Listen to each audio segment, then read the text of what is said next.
লাঠিচার্জের তো একটা নিয়ম আছে। লাঠিচার্জ করতে গেলে প্রথমে এক্সিকিউটিভ ম্যাজিস্ট্রেট বা ডিস্ট্রিক্ট ম্যাজিস্ট্রেট অথবা পুলিশ সুপারিনটেন্ডেন্ট নিদেন পক্ষে অফিসার ইনচার্জকে আগে ওই জমায়েতকে অবৈধ জমায়েত ডিক্লেয়ার করতে হবে লাউডলি মাইকে।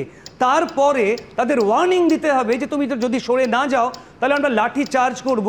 এবং লাঠি চার্জের নিয়মটা হচ্ছে মিনিমাম ফোর্স প্রযুক্ত করে ওই মবটাকে ডিসপার্স করতে হবে। যেভাবে আমরা আজকাল বেপরোয়া লাঠি মারতে দেখি, এখানে তো লাঠি ভেঙেও গিয়েছে, এটা কিন্তু বেআইনি। আমি জানতে চাইছি ওদিন কে লাঠিচার্জের অর্ডার দিয়েছে, কোন সুপিরিয়র অফিসার ওখানে ছিলেন যিনি লাঠিচার্জের অর্ডার দিলেন এবং যিনি ওই জমায়েতটাকে অবৈধ বলে ঘোষণা করলেন।